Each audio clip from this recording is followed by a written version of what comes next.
paramilitary বা defence লাইন্সত যি মানে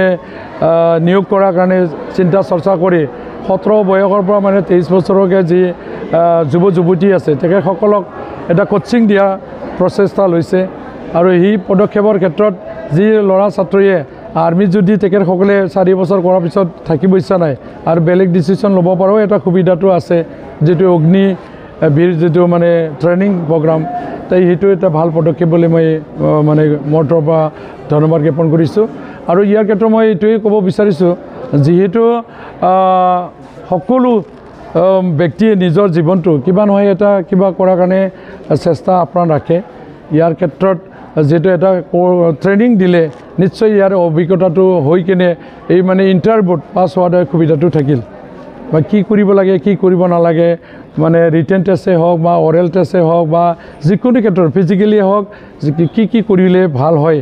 এই দিকটোৰ মানে ট্ৰেইনিঙৰ দ্বাৰা উদ্ঘাটন হ'ব আৰু আমাৰ ল'ৰাই নিশ্চয় ইয়াৰ ক্ষেত্ৰত মানে হি নিয়োগ কৰাৰ কাৰণে নিজে মানে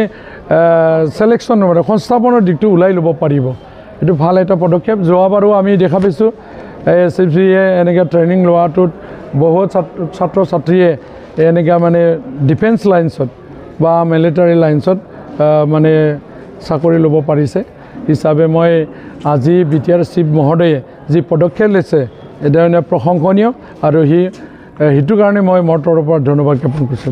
যি আমাৰ তামোলপুৰত অগ্নিবীৰ যিটো নিযুক্তি সেই নিযুক্তিৰ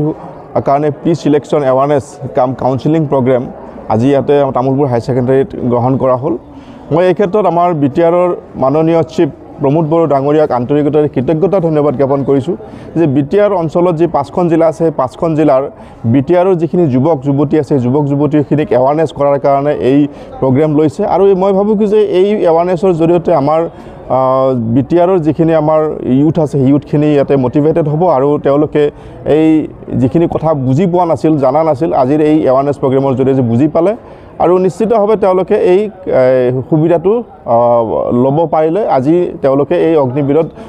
নিযুক্তি পাবলৈ সক্ষম হ'ব গতিকে মই ধন্যবাদ জ্ঞাপন কৰিছোঁ এনেকুৱা ধৰণৰ আজি প্ৰগ্ৰেম লোৱাৰ কাৰণে মাননীয় প্ৰমোদ বড়ো ডাঙৰীয়াক আৰু তেখেতে এইটোৱে নহয় আগতেও আমাৰ যেতিয়া অসম চৰকাৰৰ জৰিয়তে পুলিচত ৰিক্ৰুইটমেণ্ট হৈছিল তেতিয়াও এনেকুৱা ধৰণৰ প্ৰগ্ৰেম পাতিছিল আৰু বহু ছাত্ৰ ছাত্ৰীয়ে সেই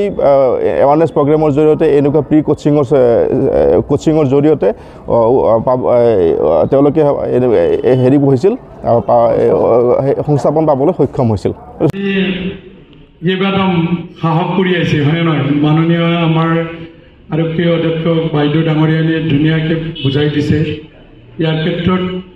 17 বয়সৰ পৰা 23 বয়সলৈকে সেই ট্ৰেইনিংটোত মানে কিবা কৰিব পাৰ্টিচিপেট কৰিব পাৰিব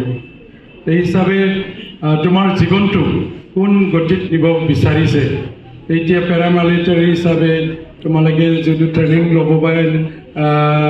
চাকৰি কৰাৰ ক্ষেত্ৰত কোন বাটেৰে যাব ইয়াত ডিচাইড কৰাটো তোমালোকৰ